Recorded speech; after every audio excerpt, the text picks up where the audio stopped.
We're here in London. I'm going to explore some Mozart plaques, and we're just starting off here at Borough Market.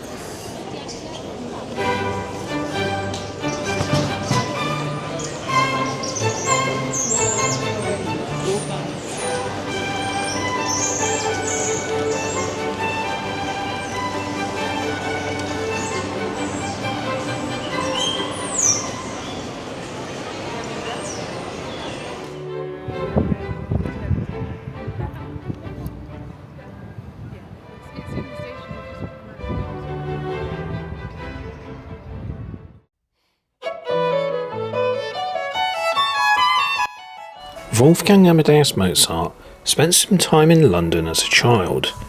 He was only 8 when he arrived and did not speak any English. He had departed Salzburg in July 1763 with his father Leopold and his sister Maria Anne Nannerl, went to Paris, and then from Paris came to London. His stay lasted not much more than a single year, from 1764 to 1765, although it was the longest period that he remained at one location during the whole of his travels around Western Europe. The family would eventually return to Salzburg in November 1766. Mozart made quite an impression in London, and we're going to take a look at some of the plaques that commemorate his time in the city and mark the locations where he once lived. The family left Paris on the 10th of April 1764 and reached London on the 23rd of April 1764. Apparently the boat ride across the channel was a bit unpleasant, according to the Mozart biography that I'm currently reading. So the first address was Cecil Court, off Charing Cross Road in Soho. This was the family's first London address, where in April 1764 they lodged with barber John Cuzzon. Cecil Court is a historic hidden pedestrian street in London's West End, near Covent Garden and Charing Cross Road, known for its atmosphere of art, antiques and rare books. Dating to the 17th century, it is famous as Booksellers' Row, featuring many independent antique and specialist bookshops within colourful Victorian shopfronts, offering a charming escape from the city's bustle. I wonder if there are any rare music books, or even better, violin books in some of these shops. Mozart and his family lodged in Cecil Court, London for around 4 months, from April to August 1764. While there, the young musical prodigy performed in concerts, sold tickets from the site, which was then a barbershop, and may have even composed his first symphony. The whole of Cecil Court was redeveloped in 1894, so it's not quite the same layout as when Mozart lived here. So we're here at Cecil Court, which is actually the first address that the Mozarts lived at in London. And it's a great place to come for second-hand bookshops or collectible books. This was also known as Flicker Alley because it was part of the early British film industry.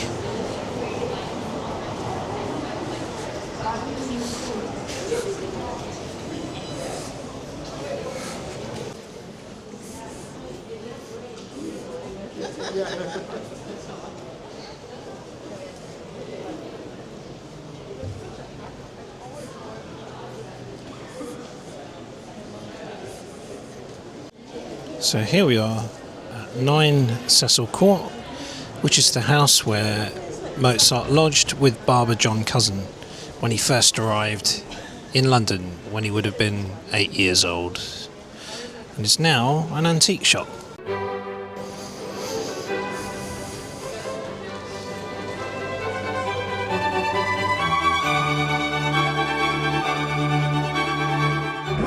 Rather fittingly,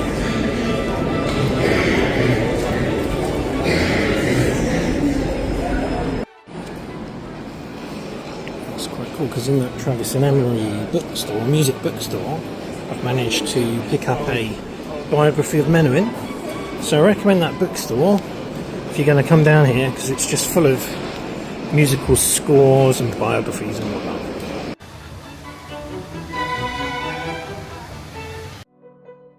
Mozart also visited Buckingham Palace.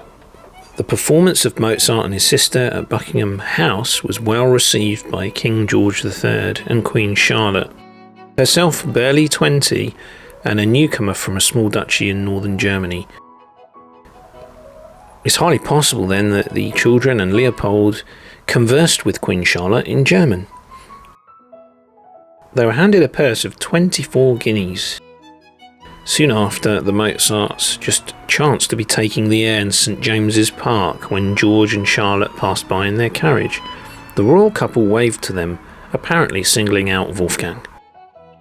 The family were back at the royal court twice more in the course of the year, the first time on the 19th of May, when young Master Mozart appropriately played harpsichord music by the new stars on the London scene, Johann Christian Bach, who Mozart would go on to spend time with and pick up some composition skills from, and Carl Friedrich Abel, as well as the revered Handel, still regarded as the greatest composer to have practiced in all of Europe, certainly one of the finest to have lived in London.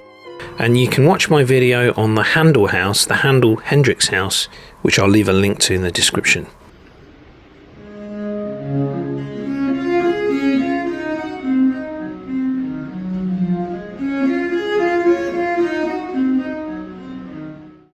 At this stage he would most likely have played his earliest keyboard compositions from Salzburg, and he would have performed also on the violin.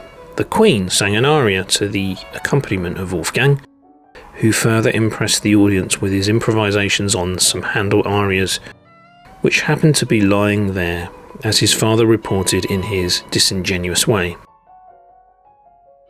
According to an entry in Thaliana, the diary of Hester Piozzi, the king encouraged the boy not to be bashful, to which Wolfgang replied, "Afraid? Why, I've played before the emperor." But this is regarded as apocryphal. The family's third visit to Buckingham Palace came on the 25th of October, on the day that the king celebrated his accession 4 years earlier. Leopold claimed that the Queen invited him to dedicate some new keyboard sonatas to her.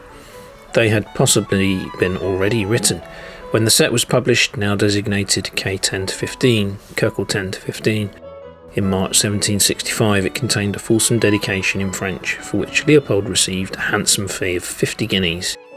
Less his expenses on the engraving.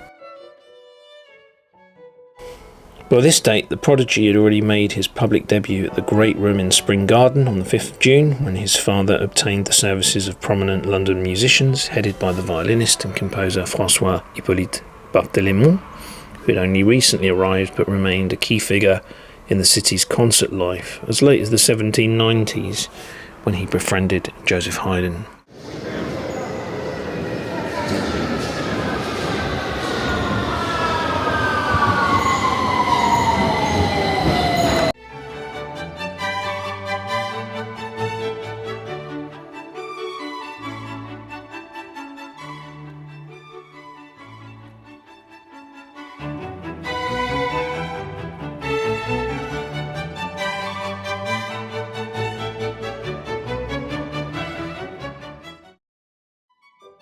Ranelagh Garden. Leopold agreed that his son should appear at a concert to benefit a public useful charity held at Ranelagh Garden on 29th of June. The cause turned out to be a projected maternity home, which would eventually open in 1768 as the General Lying in Hospital in Lambeth. Leopold saw this as an opportunity for winning the affection of his target audience, and since the enterprise was pro bono publico, he waived the fee. Leopold continued to network among the musical fraternity and over time arranged more concerts for the children. The schedule was interrupted when he contracted a throat infection and was thought to be in danger of death. As a result, the family moved out of Cecil Court for better air to be found at Ebury Street, then called Five Fields Row, in the semi-rural area of what is now Victoria. The hotel we're staying at tonight is in this area in Ebury Street. The reason I'm actually in London is to attend London Jazz Festival and to go and check out a Weather Report tribute band. Anyone who knows me well knows that I am a jazz fusion fanatic, and Weather Report are amongst my favourite jazz bands.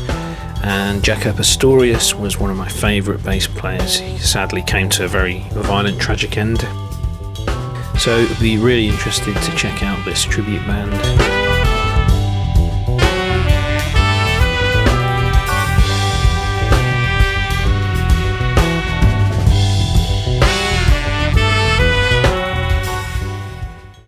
But I thought while I was here, I might as well check out some of the Mozart sites and the plaques, and the statue. And so in August 1764, the Mozart family, Leopold, Nannerl and Wolfgang, moved to this house in 180 Ebury Street, Belgravia, then a semi-rural property called Five Fields Row. So that Wolfgang's father could recover from illness, it was here that the 8-year-old Mozart composed his first symphony, Köchel 16.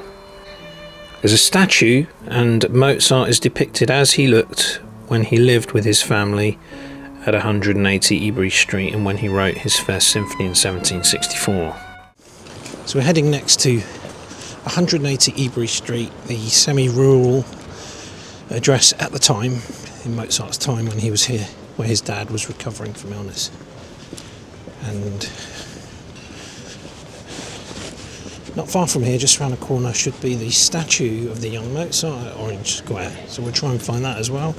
And also, conveniently, my hotel is here too.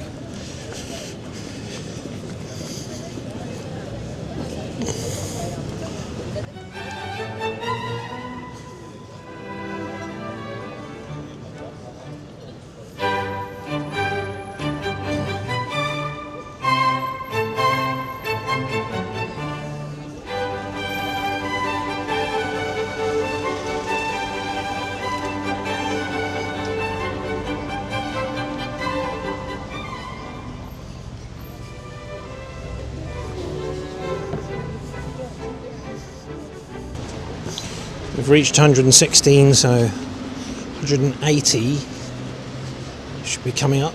Quite a long street, in fact. Quite a long street, this one.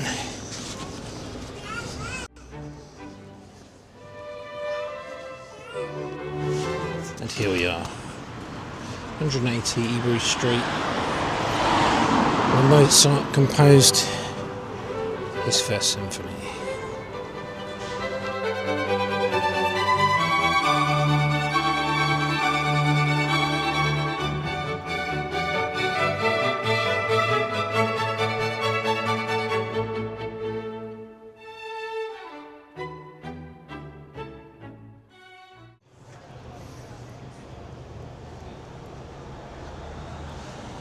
So just down from the Mozart house at 180 we have Orange Square, where there should be a statue of the young Mozart commemorating his time here in London. Let's go and check it out.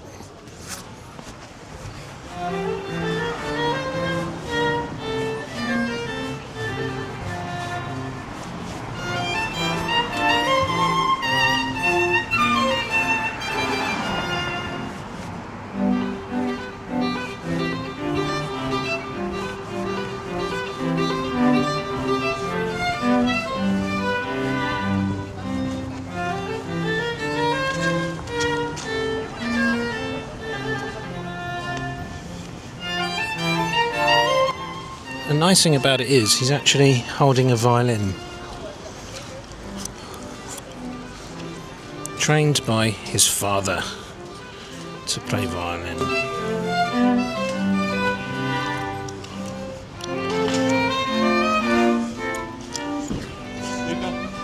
So there we have it, we found the Mozart statue. Just going to take a few photos of it, and lovely little area as well, lovely stone church over here.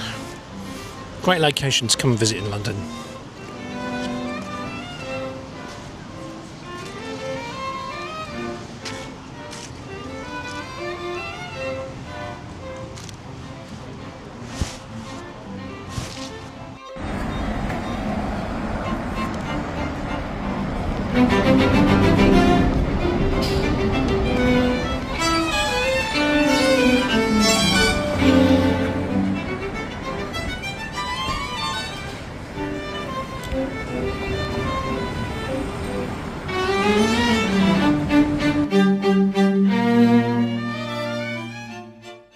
His third address was at Frith Street in Soho. The family later lived in Frith Street, a common base for artists and writers, before eventually leaving London in July 1765. In late September, with the paterfamilias recovered, the Mozarts moved back to central London. From a professional standpoint, their new base was the best placed of those they occupied in the capital. It was now on the east side of Thrift, now Frith Street, which ran south from Soho Square in the direction of Leicester Fields. The entire area in Soho between Piccadilly and the Oxford Road had been colonised by immigrant artists and craftsmen, with an especially large influx of Huguenot refugees. Several foreign-born members of the musical world, such as the harpsichord maker Burkat Shudi, whose instrument Mozart tried out in May 1765, resided in the district, as did some Jewish music lovers whom Leopold got to know. It is no accident that regular gigs by the family took place in the vicinity, most notably at Carlisle House, a matter of yards from Frith Street.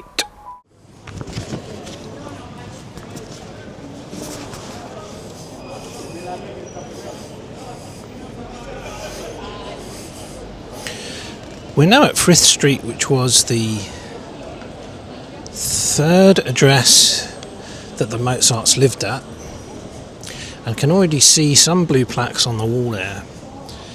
Now, the Mozarts came here after their stay in Ebury Street, which was semi-rural at the time, and where Leopold had gone to recover his health. And then they moved back more central to this place in Frith Street. So we'll see if we can find number 20.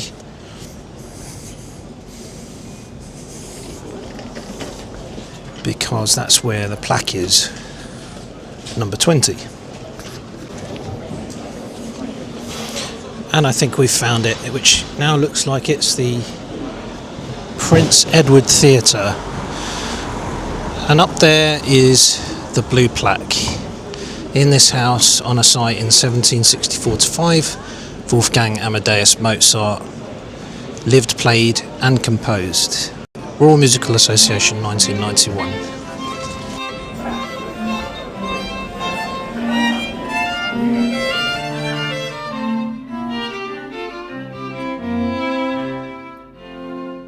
Also the site of famous Ronnie Scott's at 45 Frith Street. In June 1765, Leopold allowed Wolfgang to submit to a detailed examination at Frith Street by Daines Barrington. It was his interest in music that led him to interview the boy wonder after attending some of his concerts. His paper was submitted to the Royal Society in 1769 and published 2 years later in its Transactions. Throughout, Barrington stresses not just the precision of his playing, but also the excellent taste with which it was rendered. Unsurprisingly, the paper alludes to the childish demeanour of Wolfgang and his running around the room with a stick between his legs, as though riding a horse. But this is not to degrade the boy, rather to underline the contrast with his seemingly adult powers in all musical matters. Barrington's account has a serious, even quasi-scientific purpose, even if he was no more able to explain the origins or workings of the highest genius than we are today. Hickford's Great Rooms. A long-standing setting for music, Hickford's Great Rooms had moved to Brewer Street, also adjacent to Frith Street, in 1739, and the family performed there in 1765 when solo instrumental and vocal pieces by Wolfgang were heard. Little Theatre in the Haymarket. It was in such places that Mozart first became familiar to the London concert goer, along with slightly more remote venues such as the Little Theatre in the Haymarket, where a fairly successful evening in February 1765 yielded the family coffers something like 130 guineas, net from 250 odd tickets sold. The event had been postponed, but press notices gave repeated assurances to the public that the concert for the benefit of Miss and Master Mozart will be certainly performed on Thursday the 21st instant, which will begin exactly at 6, which will not hinder the nobility and gentry from meeting in other assemblies on the same evening. Chapel of the French Ambassador. The family attended Mass at the Chapel of the French Ambassador Claude Louis-François Régnier, Comte de Guerchy, in Soho Square.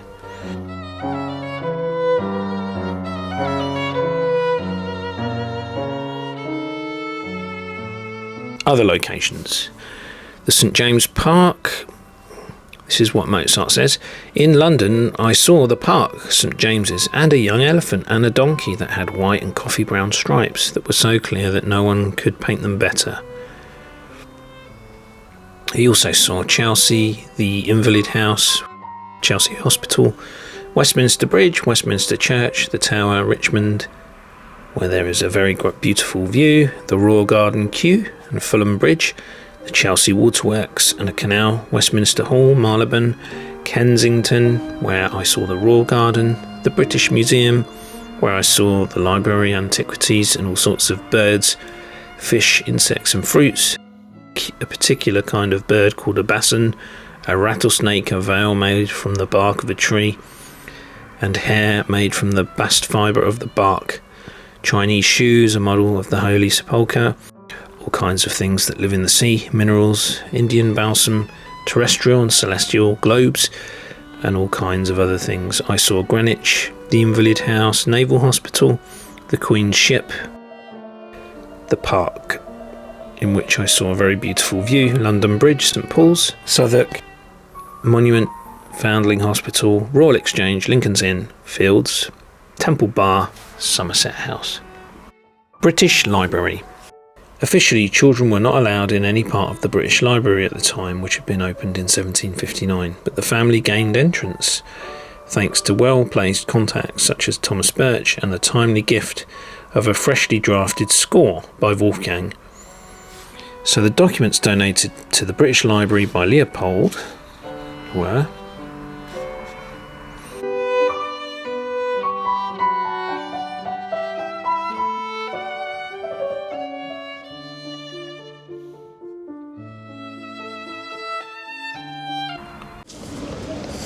So we're just in front of the British Library in King's Cross. This is one of the places where Mozart came. At the time, children were not allowed to visit, but they made an exception for him, and also some of his manuscripts were donated as well to the British Library, and I believe they're still held there.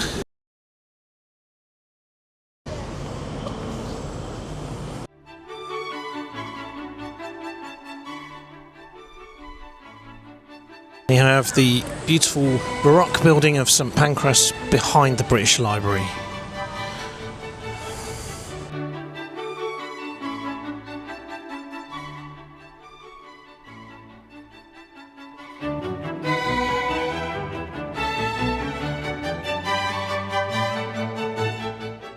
Swan and Hoop Pub, Cornhill.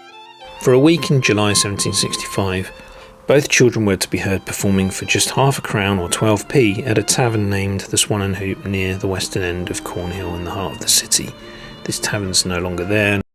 This was after they were recovering from illness and things kind of went downhill for the Mozart family in London. They weren't being summoned to Buckingham Palace anymore, so they decided to return to Salzburg at that point. This is one of the last places they were performing. Return to Salzburg.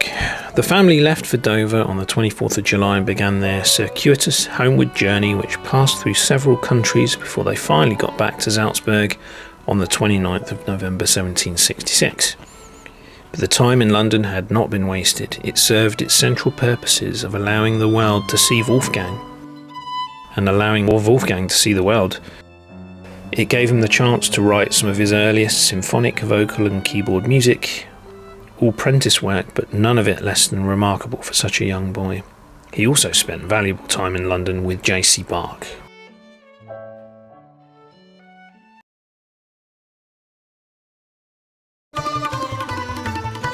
It's amazing. I just start this with.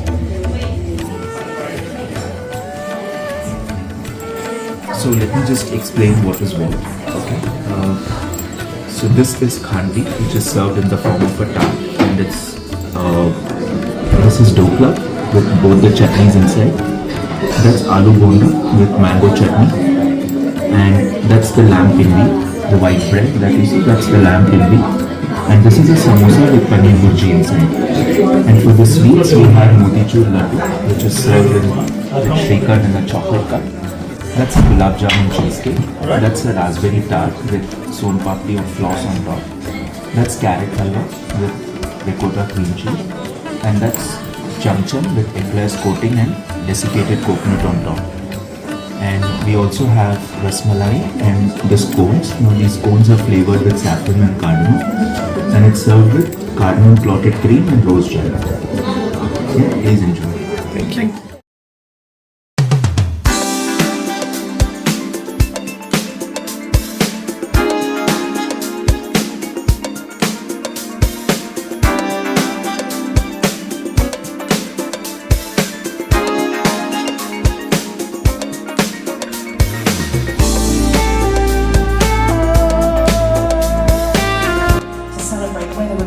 Groundbreaking legacy. This performance, keep going guys, and I want foot stomping and dancing in the aisles before we know it. Well actually, maybe no dancing in the aisles, I'll get into trouble if